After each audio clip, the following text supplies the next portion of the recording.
फजर की कसम, मुझे 10 रातों की कसम, मुझे जुफ्त और ताक की कसम। खुदा फरमा रहा है ये जो मैंने कस्में खाई हैं इनसे फकत अक्लमंद इबरत लेते हैं। जो बेवकूफ़ है उनके लिए अगर आप पूरे जहान की भी कस्में खा लें वो फिर भी इन तौहीद की तरफ मुतवज्जे नहीं होंगे, लेकिन जो अक्लमंद है उनके लिए ये 10 कस्में ही काफ़ी हैं। कि खुदा ने फरमाया अलम तरा कैफ़ फ़अल रब्बुका बिआद, क्या तुमने नहीं देखा कि तुम्हारे परवरदिगार ने कौम आद के साथ क्या किया। कौन सी कौम आद, इरम ज़ातिल इमाद, वो सतूनों वाली कौम, अल्लती लम युखलक मिस्लुहा फिल बिलाद, कि वो कौम कि जिसकी नज़ीर खुदा ने और कोई कौम खल्क नहीं की। उलमाए कराम फरमाते हैं कि ये कौम आद इतनी मजबूत कौम थी कि अगर हमारे ये अमूमन जो किसान लोग हैं वो समझेंगे कि हम कहते हैं एक हाथ, 2 हाथ, ये 2 हाथ ज़मीन कच लो या इस तरह वो जुमले बोलते हैं। तो उनके कद के बारे में बताया जाता था कि उनके कद 60 हाथ के बराबर थे, यानी हम 60 हाथ इस तरह मिलाएं तो इतने उनके ऊंचे कद और ताकतवर तरीन कौम।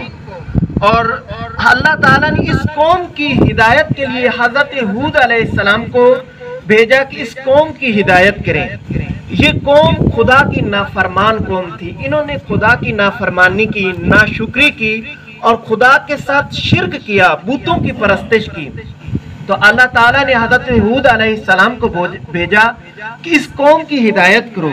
जब हज़रत हूद अलैहिस्सलाम इन लोगों के पास आए कि ए बंदे, ए खुदा के बंदो, अल्लाह की इबादत करो, इन बुतों को छोड़ दो और खुदा के आज़ाब से डरो, तो इन लोगों ने हज़रत हूद अलैहिस्सलाम से तकब्बुर से कहा क्या तुम हमारे जिस्मों को नहीं देखते हो कि हम कितने ताकतवर हैं? कौन है जो हमारा मुकाबला करेगा? कोई अगर हमसे ज्यादा ताकतवर है तो उसे हमारे मुकाबले में लेकर आओ। तो अल्लाह ताला ने इस कौम के ऊपर इबरतनाक आज़ाब का नाजिल किया। सबसे पहले इनके ऊपर कात का नाजिल किया कि इनके ऊपर से गंदुम खत्म होगी, इनके पास से पानी खत्म हो गया, हत्ता कि इनके पास खाने के लिए दरख्तों की जड़ें बाकी रह गई। तो उस वक्त खुदा ने इस कौम के ऊपर एक तूफान का आज़ाब नाजिल किया। इतना सख्त तूफान आया कि ये इतनी ताकतवर कौम, खुदा ने इससे हवा में उड़ाया और इस तरह हवा में उड़ाया कि हवा में उड़ाकर एक दूसरे के सर खुदा इनके हवा में टकराता और उस वक्त तक ये हवा में एक दूसरे से टकराते रहते जब तक इनके सर फट नहीं जाते थे।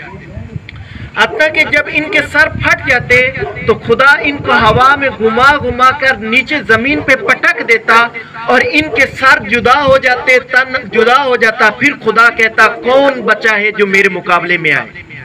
कोई बचा है कि जिसको मैं तबाह बर्बाद कर दूं? खुदा ने इस तरह इस कौम के ऊपर आज़ाब नाजिल किया। फिर खुदा ने फरमाया एक और कौम, कौम समूद, व समूदल्लज़ी जाबु सख़रा बिलवाद, और कौम समूद के साथ खुदा ने क्या किया कि जिन्होंने वादी में चट्टानें तराश कर अपने घर बना रखे थे। ये कौम समूद अपने आप को बहुत ताकतवर कौम कहते थे और अल्लाह ताला ने इस कौम की तरफ हज़रत सालेह अलैहिस्सलाम को मबूस फरमाया। ये लोग भी बुतों की पूजा करते थे और खुदा का शरीक करार देते थे, खुदा की नाफरमानी करते थे। ये लोग इतना माहिर थे कि पूरे पूरे पहाड़ तराश के उनके अंदर अपने घर बनाते थे, घर नहीं बनाते थे। अमूमन हम जो देखते हैं पहाड़ों के अंदर लंबी लंबी सुरंगें बनी होती हैं, ये सुरंगें नहीं बनाते थे, बल्कि जिस तरह हमारे घर हैं ये पहाड़ों को तराश कर अपने मजबूत तरीन घर बनाते थे। आज इनको तबाह हुए 6000 साल गुजर चुके हैं। आज भी इस कौम के आप देखें इबरतनाक मनाजिर मदीना और शाम के दरमियान इनके अभी भी वो पुराने खंडरात मौजूद हैं। तो खुदा ने कहा इस कौम को देखो कि मैंने इस कौम को किस तरह तबाह और बर्बाद किया। फिर खुदा ने फरमाया फिरौन को देखो, कौम फिरौन को मैंने तबाह कर दिया। वो फिरौन जो कहता था अना रब्बुकुमुल आला, कि मैं सबसे आला खुदा हूँ, मैं सबसे बड़ा खुदा हूँ, मेरी परस्तिश करो, मैं तुम्हारा रब हूँ। خدا نے اس کو فرعون کو اور اس کی پوری قوم کو دریائے نیل کی موجوں کے اندر غرق کر دیا۔ خدا کہہ رہا ہے کہ یہ قومیں تمہارے لیے عبرت ہیں، قوم فرعون، قوم عاد، قوم سمود، یہ تمہارے لیے عبرت کا نشانہ ہے کہ ان قوموں نے خدا کی نافرمانی کی تو خدا نے انہیں تباہ و برباد کر دیا۔ یہ طاقتور قوم تھی۔ خدا کہہ رہے کہ میں نے ان جیسی اور طاقتور قومیں خلق ہی نہیں کی ہیں، کہ یہ اتنی مضبوط اور طاقتور قومیں تھیں کہ خدا کہہ رہے کہ میں نے اور کسی ملک میں اس جیسی طاقتور قومیں خلق نہیں کی تھی۔ اگر میں نے ان کو تباہ کر دیا ہے تو ہم خدا کے نزدیک کچھ بھی نہیں ہیں، ہم اتنے طاقتور نہیں ہیں۔ اگر ہم بھی خدا کی نافرمانی کرتے ہیں، خدا کے حکم کو جھٹلاتے ہیں، تو خدا ہمیں بھی تباہ و برباد کر دے گا۔ خدا ان قوموں کے واقعات ہمارے سامنے عبرت کے طور پہ پیش کرتا ہے کہ تم لوگ ان سے عبرت حاصل کرو۔ یہاں پہ ایک شاعر بہت ہی خوبصورت شعر کہتے ہیں کہ تم لوگ دیکھو کہ خدا نے ان کو کس طرح تباہ و برباد کیا کہ یہ لوگ آج ہمارے لیے عبرت کا نشان بنے ہوئے ہیں۔ ہم لوگ بھی اس دنیا میں آئے ہیں، خدا نے ہمیں اس دنیا میں آزمائش کے لیے خلق کیا ہے، امتحان کے لیے خلق کیا ہے۔ اگر ہم خدا کی فرما برداری کریں گے تو خدا ہمیں اعلیٰ ترین اجر دے گا۔ اگر ہم خدا کے نافرمان بندے بن جائیں گے، خدا کے حکم کو جھٹلا دیں گے، تو خدا ہمیں کہہ رہا ہے کہ میں تمہیں بھی قوم فرعون اور قوم عاد اور سمود کی طرح تباہ و برباد کر دوں گا۔ وہ شاعر کہتا ہے کہ یہ دنیا جا جی لگانے کی یہ دنیا نہیں ہے، یہ عبرت کی جا ہے، تماشا نہیں ہے۔ ملے خاک میں اہل شاہ کیسے کیسے، مکی ہو گئے لا مکی کیسے کیسے، ہوئے جو نامور بے نشاں کیسے کیسے، زمین کھا گئی آسماں کیسے کیسے۔ کہ ہم دیکھتے ہیں اس دنیا میں بہت ہی طاقتور لوگ آئے، بڑی بڑی انہوں نے بنگلے بنائے، بڑے بڑے کوٹھے بنائے، بڑے بڑے نامور شخص پیدا ہوئے، لیکن آج ان کا نام بھی موجود نہیں ہے۔ ہم بھی اس دنیا میں کچھ لحظات کے لیے موجود ہیں، ہمیں بھی خدا امتحان میں ڈال رہا ہے کہ یہ آیا اس امتحان میں کامیاب ہوتے ہیں یا نہیں۔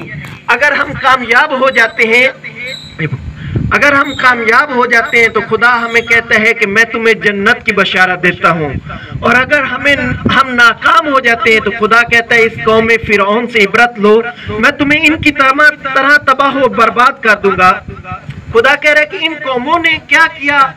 ان قوموں نے نکاح اور زنا کے اندر فرق کو ختم کر دیا، انہوں نے حلال اور حرام کو مٹا دیا، انہوں نے سود اور تجارت کے اندر فرق کو ختم کر دیا، انہوں نے شراب اور شربت کے اندر فرق کو ختم کر دیا۔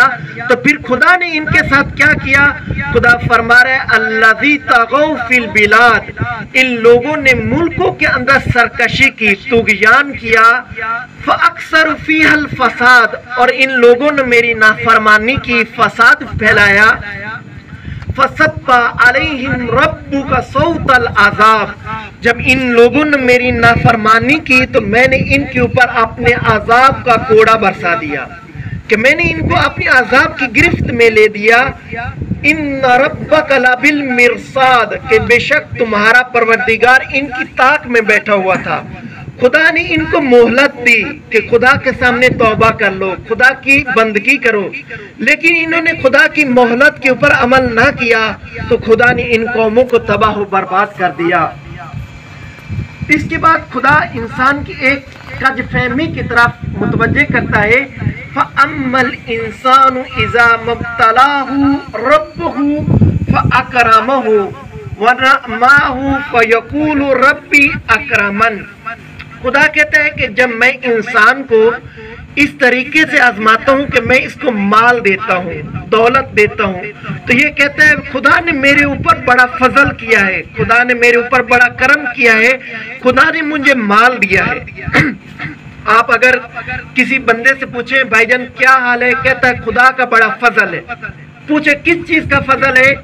آیا خدا نے تجھے نماز شب پڑھنے کی توفیق دے دی ہے؟ کہتا نہیں، نماز شب تو میں نہیں پڑھتا ہوں۔ پھر کس چیز کا فضل ہے؟ آیا خدا نے تجھے نماز پنجگانہ پڑھنے کی توفیق دے دی ہے؟ کہتا نہیں، میں نماز بھی نہیں پڑھتا ہوں۔ उससे पूछे आपको किस चीज का फजल हासिल है, कहता है खुदा ने मुझे माल दिया है, खुदा ने मुझे दौलत दी है।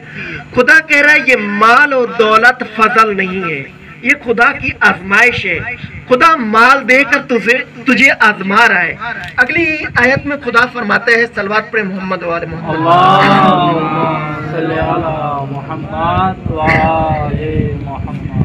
खुदा फरमाते हैं अम्मा इज़ा मब्तलाहु फक़दरा अलैहि रिज़्क़ुहु फयक़ूलु रब्बी अहानन, कि जब मैं इसे इस तरह से आजमाता हूँ कि इससे माल और दौलत को छीन लेता हूँ और इसके ऊपर तंग दस्ती फक्र और फाका को मुब्तला कर देता हूँ, तो ये कहता है मेरे खुदा ने मेरी तौहीन की। पहले खुदा ने माल दिया तो ये कहता है खुदा ने मेरी इज्जत की, खुदा का बड़ा फजल है। और फिर खुदा कहता है जब मैं इसे माल छीन लेता हूँ तो ये कहता है खुदा ने मेरी बड़ी तौहीन कर दी है। खुदा कहता है ना माल देने में तेरी इज्जत है, ना माल छीनने में तेरी नाकामी है, ना तौहीन है, बल्कि ये तेरी आजमाइश है। खुदा माल देकर तुझे आजमाता है कि आया तू मेरे फकीर बंदों के ऊपर खर्च करता है या नहीं करता, तू मेरी राह में खर्च करता है या नहीं करता। खुदा माल देकर हमें आजमा रहा है। और फिर खुदा माल छीन का आजमाता है कि मैंने इसे माल दिया, ये बड़ा मेरा शाकिर था, मेरा शुक्र करता था, खुदा का बड़ा मेरे ऊपर फजल और करम है। आया ये माल छीनने पर सब्र करता है या नहीं करता, कहीं ना शुक्रा तो नहीं हो जाता, लोगों के पास शिकवे तो नहीं करता कि खुदा ने मेरे ऊपर बड़ा मसाइब नाजिल कर दिए, मेरे ऊपर भूख है, मेरे ऊपर फक्र फाका है। तो खुदा कह रहा है कि मैंने इसे माल देकर भी आजमाया है, माल छीन कर भी आजमाया है। माल दिया ताकि आजमाऊं कि ये गरीबों के ऊपर खर्च करता है या नहीं करता, ये हलाल राह में खर्च करता है या नहीं करता। और माल छीन के इसे आजमाया कि ये देखूं कि आया ये मेरा बंदा मेरी राह में किस हद तक सब्र करता है। और फिर खुदा फरमाता है तेरी तौहीन इस चीज़ में नहीं है कि मैं तुझसे माल छीन लूँ, बल्कि तौहीन इसमें है कल्ला बल्ला तुक्रिमूनल यतीम, बल्कि तुम लोग यतीम की तकरीम नहीं करते हो, यतीम का एहतराम नहीं करते हो। तुम्हारे पास माल नहीं था, तुम यतीम को रोटी नहीं खिला सकते थे, यतीम को पैसे नहीं दे सकते थे। खुदा ने तेरे दिल में मोहब्बत तो रखी थी, खुदा ने तुझे सीना तो दिया था, तू यतीम को पैसे नहीं दे सकता था, यतीम को अपने सीने से तो लगा सकता था। खुदा कह रहा है तुम लोगों की तौहीन इसमें है, जिल्लत इसमें है कि तुम लोग यतीम का एहतराम नहीं करते हो। और फरमाया तुम्हारे लिए जिल्लत ये है कि वला तुहाज़ूना अला तामिल मिस्कीन, और तुम मिस्कीन को खाना खिलाने पे तरगीब नहीं दिलाते हो। तुम्हारे पास पैसे नहीं थे, तुम मिस्कीन को खाना नहीं खिला सकते थे, तो खुदा ने तुम्हें ज़बान तो दी है, तुम किसी अमीर के पास जाओ कि भाईजान वो गरीब बंदा है, उसे खाना खिला दो, वो भूखा है, तो ये तुम तरगीब तो दिला सकते थे। खुदा कह रहा है इसमें तुम्हारे लिए जिल्लत है कि खुदा ने तुम्हें ज़बान दी है, तुम इस ज़बान से लोगों की मदद नहीं करवाते हो। फिर फरमाया वतुहिब्बूनल माल हुब्बन जम्मा, और तुम लोग माल से मोहब्बत करते हो, माल से बहुत ज़्यादा मोहब्बत करते हो। कल्ला इज़ा दुक्कतिल अर्ज़ु दक्कन दक्का, खुदा फरमा रहा है कि ये जो तुम्हें मैंने माल दिया है, ये जो तुम्हें मैंने इज्जत दी है, ये हमेशा के लिए नहीं रहेगी, बल्कि ये दुनिया एक दिन ख़त्म होने वाली है। खुदा ने फरमाया कल्ला इज़ा दुक्कतिल अर्ज़ु दक्कन दक्का, हरगिज़ नहीं, जब ये ज़मीन पाश पाश करके तबाह व बर्बाद कर दी जाएगी, वजा रब्बुका वल मलकु सफ़न सफ़ा, और तुम्हारे परवरदिगार का हुक्म और फरिश्ते सफ दर सफ नाजिल होंगे। वजिया यौमा इज़िन बि जहन्नम, और जिस दिन जहन्नम को हाजिर किया जाएगा, यौमा इज़िन यतज़क्करुल इंसानु फ़अन्नहु ज़िक्रा, उस दिन इंसान मुतवज्जे होगा, ऐ काश कि मैंने अपने लिए आगे कुछ भेजा होता। खुदा कह रहा है कि क़यामत वाले दिन मैं तमाम इंसानों को, तमाम मखलूक को इकट्ठा कर दूंगा, اور ایک طرف کھولتی ہوئی جہنم کو حاضر کروں گا اور دوسری طرف جنت کو حاضر کروں گا، اس وقت انسان پریشان ہوگا، میرا بھی کیا بنے گا؟ ایک طرف جہنم اچھل رہی ہوگی اور دوسری طرف خدا جنت کو حاضر کرے گا، تو اس وقت جب انسان جہنم کو دیکھے گا تو کہے گا اے کاش میں نے دنیا کے اندر تو میں نے کوٹھیاں بنائی، بڑی زمینیں بنائی، اے کاش میں نے اپنی آخرت کے لیے کچھ آگے بھیجا ہوتا۔ تو خدا کہہ رہا ہے اس وقت پچھتانے کا کوئی فائدہ نہیں۔ ابھی جو میں نے تجھے مہلت دی تھی، دنیا کے اندر میں نے تجھے مہلت دی تھی، تو میرے حکم کے اوپر عمل کر، میری عبادت کر، نماز پڑھ، روزہ رکھ، میری نافرمانی نہ کر، لیکن دنیا کے اندر تو نے سرکشی کی، میری نافرمانی کی، تو نے طغیان کیا۔ ابھی تیرے پچھتانے کا وقت نہیں ہے، ابھی تیرے حساب کا وقت ہے۔ اس وقت جب تمام انسان پریشان کھڑے ہوں گے کہ ابھی میرا انجام کیا ہوگا، تو خدا ایک صدا بلند کرے گا، یا ایتھا النفس المطمئنہ، اے مطمئن نفس، اے پرسکون نفس، کہ وہ نفس جو میری عبادت کرتا رہا، وہ نفس جو میرے حکم کے اوپر عمل کرتا رہا، ارجعی الی ربک راضیۃ مرضیہ، اپنے رب کی طرف پلٹ آ، تیرا رب تجھ سے خوش ہے اور تو اپنے رب سے خوش ہے، فادخلی فی عبادی، اور تو میرے بندوں میں، میرے پسندیدہ بندوں میں داخل ہو جا۔ خدا یہ سورہ فجر میں ہمیں یہ سبق دینا چاہتا ہے کہ اے لوگوں دیکھو کہ خدا نے تم سے پہلے بہت طاقتور قومیں خلق کی تھی، انہوں نے خدا کی نافرمانی کی، خدا نے انہیں تباہ و برباد کر دیا۔ ابھی خدا نے تمہیں مہلت دی ہے اور تمہیں آزمائش میں ڈالا ہے، تمہارے پاس ایک طرف حلال رکھا ہے، ایک طرف حرام رکھا ہے، ایک طرف نماز رکھی ہے، دوسری طرف نماز کو چھوڑنا رکھا ہے۔ دیکھو وہ قوموں نے خدا کی نافرمانی کی، انہوں نے نماز نہیں پڑھی، خدا کی عبادت نہیں کی، بتوں کی عبادت کی۔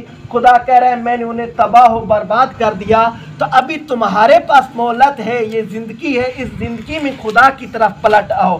اگر ابھی تک خدا کی طرف متوجہ نہیں ہوئے تھے تو آج ہمارے پاس وقت ہے کہ ہم خدا کی طرف متوجہ ہو جائیں اور خدا کے احکام کے اوپر عمل کریں۔ تو جب ہم خدا کے احکام کے اوپر عمل کریں گے تو خدا کہے گا یا ایتھا النفس المطمئنہ، اے وہ نفس جو دنیا میں میری عبادت کرتا رہا اور مطمئن نفس ہے، تو میرے پسندیدہ بندوں میں داخل ہو جا، آ جا تو میری جنت میں داخل ہو جا۔ آخر میں ہم خدا سے دعا گو ہیں کہ خدا متعال ہم سب کو دنیا و آخرت میں کامیابی عطا فرمائے۔ اپنی عبادات کی قبولیت کے لیے ایک مرتبہ صلوات پڑھیں محمد و آل محمد۔